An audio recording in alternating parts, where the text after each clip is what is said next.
Welcome to the program today. I mean, what's happening right now in the Middle East is incredible. I say that. It's exactly what the Bible said would happen, and we're seeing the Gog and Magog war unfolding right before our very eyes. I'm going to be talking about that a lot on today's program. Let me first of all say the Tipping Point book, I talk about it in my book. If you don't have the Tipping Point book, this is a lot of what I talk about here during the show. It comes from the Tipping Point book. So if you haven't ever read this book, it's a really good book to give you a basic understanding of the end times and what is happening and what will happen in the end times. And so encourage you, you can go to endtimes.com/book and you can order the book there or on Amazon or wherever, but endtimes.com/book. We just went over 100,000 subscribers, and that's growing very rapidly on YouTube. And so for all of the YouTube viewers, thank you so much for viewing, all of our materials in the Tipping Point Show. And so thank you for helping us go over 100,000. If you haven't subscribed yet, subscribe to my page, the Jimmy Evans YouTube page, and we really do appreciate that a lot. Let me get right into this teaching today, because this is happening in real time. You are seeing this in your news every day unfolding before your eyes, and this could turn into all-out war any hour, any day. This is Ezekiel 38. The word of the Lord came to me, saying, Son of man, set your face against Gog of the land of Magog, the prince of Rosh, Meshech, and Tubal, and prophesy against him and say, Thus says the Lord God, Behold, I am against you, O Gog, the prince of Rosh, Meshech, and Tubal. I will turn you around, put hooks into your jaws, and lead you out with all your army, horses and horsemen, all splendidly clothed, the great company with bucklers and shields, all of them handling swords. Persia, Ethiopia, and Libya are with them, all of them with shield and helmet. Gomer and all its troops, the house of Togarmah from the far north and all its troops, many people are with you. Prepare yourself and be ready, you and all your companies that are gathered about you, and be a guard for them. After many days you will be visited. In the latter years you will come into the land of those brought back from the sword, and gathered from many people on the mountains of Israel, which had long been desolate. They were brought out of the nations, and now all of them dwell safely. You will ascend, coming like a storm, covering the land like a cloud, you and all your troops and many peoples with you. So let me first of all, this is the Gog and Magog war. This is commonly referred to as the Gog and Magog war. And so I'm going to talk about when it's going to occur, but I want to begin by talking about who are these people?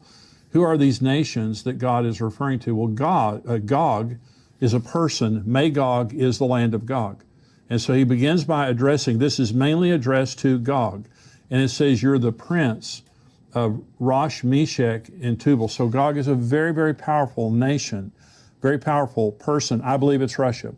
Now, Joel Richardson, who is an end times expert, I interviewed him, and you're going to be seeing those interviews in upcoming programs. I have a great amount of respect for him. Now, he believes that Gog is Turkey. And I'll talk about Turkey here in just a minute. But I believe it's Russia, and I believe that for a couple of reasons. One is historically, but I also believe it because look at the Middle East right now. The strong man in the Middle East isn't Turkey. It isn't Iran. It's Russia. And Iran and Turkey are very powerful nations on their own. But Russia is the kingpin in the Middle East, and Russia is in Syria right now. I mean, this is real time. This is happening. Okay, so the second main country listed here is Persia. Persia is Iran. Iranians are not Arabs, they're Persians. And so old, ancient Persia is modern day Iran. Number 3 is Ethiopia, and that would be the modern nation of Sudan. Some parts maybe of actual Ethiopia, but mainly the Sudan. Now the Sudan has been making peace with Israel, but Secretary of State Mike Pompeo pressured them to make amends with Israel to get them off of the watch list because it's a terror state. So the peace that's being made between the Sudan and Israel is not a real, strong peace. It's very fragile, especially when, Muslims go to war against Israel. Libya is Libya, and it may be areas of Algeria and Morocco also. Gomer is Turkey, maybe some of Germany. Now, some people think it's Germany, and Germany is a very strong trading partner with Iran. But I believe that it is Turkey. And then Togarmah from the far north is Turkey. Let me show you the map here, and this will give you a good idea. And so when you look at the Middle East, this is Russia up in here, Gog and Magog. You have to remember now, of the old Soviet Union, this area of the old Soviet Union was all Muslim. And so the former Soviet Union, half of it was Muslim. And so then you see, this is Israel here, Iran is Persia. This will also include areas of Iraq, Syria, Lebanon. This is Turkey up here. When it says from the far north, this is directly north of Israel. It's also, Russia is directly north of Israel here. If Gomer is Germany, that would be over here. I really don't believe it is, though. And then you have Libya over here, and you have Ethiopia over here, which is modern-day Sudan. And so you can see these are all regional areas around Israel where these countries are going to come from. Well, the interesting thing is they're all aligned today. They're all of these nations are aligned with Russia and with one another, and they all hate Israel. They're all anti-Israel to some degree. I'm going to read you some comments after the break of what the Turkish president is saying right now about Israel and going to war with Israel. It's absolutely incredible. So you don't have to wonder when you look at Ezekiel 38 and 39, you don't have to wonder if it could happen. It's happening. Israel is at war. Israel is flying thousands of bombing missions. Their Air Force is flying thousands of bombing missions into Syria to Iranian targets. Iran is furiously trying to build a stronghold on the northern border of Israel. And again, after the break, I'm going to read you some of the comments that the Iranian military is saying about a mass attack on Israel. It's unbelievable. And so these things are happening, and God says, you know, I'm against you, and I'm going to put a hook in your jaw, which means God's going to provoke this thing. He's going to provoke it. These nations are going to come together, and they're going to attack Israel. Well, part of what I'm going to talk about after the break is how long is this war going to last? I'm going to give a specific answer to that, but it's unfolding right before our very eyes. All the nations listed are coming together. They're amassing on the northern border of Israel, and they're at war with Israel. They're going to war. So here's the second question. That's the answering who are these people. The second question is, when will this war take place? Well, let me first of all say the possibility is it's going to happen now pretty quick before the rapture happens. That's personally what I believe. Let me come back to that.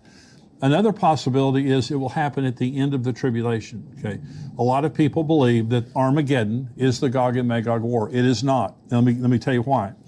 Ezekiel 38 says, after many days you will be visited. In the latter years you will come into the land of those who've been brought back from the sword and gathered from many people on the mountains of Israel, which had long been desolate. They were brought out of the nations, and now all of them dwell safely. Okay, you can't say that about the end of the tribulation. Here's what Zechariah 13 says about the end of the tribulation. It shall come to pass in all the land, says the Lord, that 2/3 in it shall be cut off and die, but 1/3 shall be left. That's talking about the Jewish people. At the end of the tribulation, only 1/3 of the Jewish people are left. Now, the good news is they're all going to get saved. The bad news is 2/3 die. I will bring 1/3 through the fire, will refine them as silver is refined, and test them as gold is tested. They will call on my name, and I will answer them. And I will say, this is my people, and each one will say, the Lord is my God. Behold, the day is coming, and your spoil will be divided in your midst, for I will gather all nations to battle against Jerusalem. The city shall be taken, the houses rifled, the women ravished. Half the city shall go into captivity, but the remnant of the people shall not be cut off from the city. Then the Lord will go forth and fight against those nations as he fights in the day of battle. And in that day his feet will stand on the Mount of Olives, which faces Jerusalem on the east. And the Mount of Olives shall be split in two from east to west, making a very large valley. Half of the mountain shall move toward the north and half of it toward the south. Well, you just can't say, when Ezekiel says all of them living together in peace, that's just hell on earth right there. The 2/3 of the people dying, the women being ravished, the city is torn apart. And so Jesus said in Matthew 24, therefore, when you see the abomination of desolation spoken of by Daniel the prophet standing in the holy place, whoever reads, let him understand. Then let those who are in Judea flee to the mountains. Let him who is on the housetop not go down to take anything out of his house. And let him who is in the field not go back to get his clothes. But woe to those who are pregnant and those who are nursing babies in those days. And pray that your flight may not be in winter or on the Sabbath. For then there will be great tribulation, such as not been since the beginning of the world until this time, no, nor shall ever be. And unless those days were shortened, no flesh would be saved, but for the elect's sake, those days will be shortened. The abomination of desolation takes place in the middle of the tribulation. Now, we're going to be talking about all of this in upcoming programs. It takes place in the middle of the tribulation. Jesus said, when the abomination of desolation takes place, when the Antichrist goes in to a rebuilt temple and proclaims himself God, then the great tribulation will begin. Jesus is the one who coined the term great tribulation. And Jesus said, unless those days have been cut short, no flesh will survive. You can't possibly say that the Gog-Magog war is going to be the war at the end of the tribulation, because there won't be peace. There will be mass death. In Israel, there'll be mass destruction. So it absolutely is not at the end of the tribulation. Another possibility about the Gog-Magog war is at the end of the millennium. Okay, this is Ezekiel 38. Thus says the Lord God, behold, I am against you, O Gog, the prince of Rosh, Meshach, and Tubal. I will turn you around, put hooks into your jaws, and lead you out with all your army, horses and horsemen, all splendidly clothed, a great company with bucklers and shields, all of them handling swords. So according to Ezekiel 38, God is the causal factor for that Gog and Magog war. Okay, God says, I'm going to put a hook in your jaw, I'm going to lead you down to Jerusalem, and I'm going to destroy you there. Okay, Revelation 20 says this, when the 1,000 years have expired, Satan will be released from his prison and will go out to deceive the nations which are in the four corners of the earth, Gog and Magog, to gather them together to battle, whose numbers is the sand of the sea. They went up on the breadth of the earth and surrounded the camp of the saints and the beloved city. And fire came down from God out of heaven and devoured them. The devil who deceived them was cast into the lake of fire and brimstone, where the beast and the false prophet are, and they will be tormented day and night forever and ever. First of all, the Gog and Magog war is only fought by about 7 different nations. Okay, the nations that we listed, they're on the map. It's a very regional war against those nations that are around it.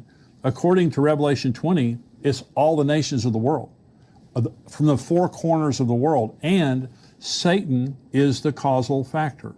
He is released from his prison after 1,000 years. He comes out, deceives the nations. Gog, Magog there is an idiom. It simply means nations in rebellion to God. Nations with the spirit of Gog and Magog. And for example, Russia right now is not a Christian nation. They persecute Christianity in Russia. And so the spirit of Gog and Magog, this arrogance, this rebellion against God, that's going to be the same spirit. And their purpose, the Gog-Magog war of Ezekiel 38, it says that they come to take spoil. Okay, well, Iran is going to come to get spiritual justice in their eyes, for the way Islam shows it. They're coming to destroy Israel and take back Jerusalem. That's what Iran. Russia's coming for the natural gas. Russia's coming for the natural resources of Israel. Now, Israel has been buying their gas and natural gas and coal from Russia for many years. So is Turkey. Half of Turkey's natural gas comes from Russia. Russia sells 1/3 of the gas that is consumed in Europe.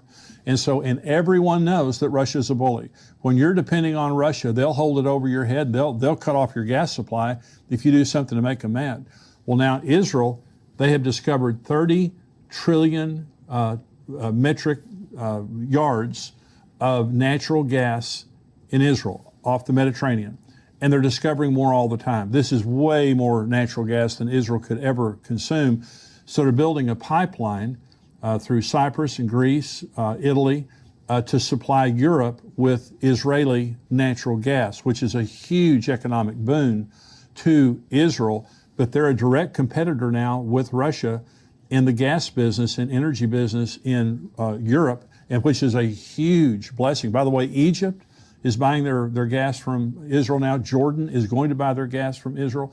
And so this is a huge blow to the stronghold that Russia has had. And I believe that Russia's desire is for the strategic interest there in Israel, but it's also for the resources. But that's what Ezekiel 38 says. You've come to take plunder. But in Revelation 20, the issue of the rebellion in Revelation 20 is not to take plunder, is to kill us and to overthrow Jesus. So it's completely different. So I absolutely do not believe that the Gog and Magog war is at the end of the tribulation, or at the end of the millennium. I believe the Gog and Magog war is going to happen pretty quick. It's happening. It's unfolding before our very eyes. This could blow into a major, major war between all the nations listed in hours, in days. So it will not take long. And the provocation, I'm going to read these statements to you after the break about Turkey and Iran and what they're saying, and it's very, very troubling. And so I believe the next event that's going to happen is going to be the rapture. And some people might say, well, will the Gog and Magog war take place before the rapture, after, whatever? I believe it's going to be very close. We could see the actual Gog and Magog war break out. We could see the whole thing take place. But I believe around that time, there's going to be the Gog and Magog war and the rapture, and then there's going to be a peace treaty between Israel and the Antichrist, a covenant that is confirmed for a 7-year period of time, which begins the tribulation period of time. And I'm going to be talking about it on the next program, is the beginning of the tribulation. So where we are right now is in the rapture and the Gog and Magog war. I believe the rapture could happen at any time. And as I've said to you before, I believe the rapture will occur during the Feast of Trumpets. It's a 2-day feast. You don't know the day or the hour. It's the next feast to be fulfilled, and I'll talk about that on a future program to help you understand why I believe that. But I just believe that we are seeing now the unfolding of the Gog and Magog war. Israel has been living in relative peace since the 6-day war, since the Yom Kippur War. 1967 was the 6-day war. 1973 was the Yom Kippur War. They've been living in relative peace in unwalled villages. I know they have a wall in Israel, but the villages, the cities are unwalled. And so they've been living in relative peace. Now we see in the last week 3,000 rockets, over 3,000 rockets fired from the Gaza Strip by Hamas. Now they're being fired from Lebanon. Israel's taking very decisive force against Gaza especially, and going in there and trying to reduce the capability of Hamas. People are dying, and there's this war. And here's the point, a very interesting thing that's happening in Israel right now. The UAE, the United Arab Emirates, they are siding with Israel. This is the first time an Arab nation has broken rank with other Arab nations, because they always come together and they always condemn Israel. The United Arab Emirates has recently signed an Abraham Accord with Israel. They're calling on Hamas to stop shelling Israel, stop bombing Israel. And so, which is a phenomenal breakthrough. And other of the Gulf states are doing the same thing. So this is a different kind of a war. I want to say I'm thankful for the Biden administration. They have some troubling views about the boundaries of Israel, pre-1967 boundaries, but they have not condemned Israel. To this point, they have continued to stand with Israel through this, which is a very comforting thing. If it were not for the United States of America in the United Nations, Israel would be in bad trouble. And one of these days, the United States is not going to be there for Israel in the United Nations, because we all know that Armageddon is going to be the whole world marching against Israel and against Jerusalem. And so, but we're seeing some things happening that have never happened before. And all of these things are pointing to the fact that the Gog and Magog war is very, very soon, I believe. I believe it's going to happen before the tribulation, because remember, in Ezekiel 39, it says it'll take 7 months to bury the dead and 7 years to clean up all the debris.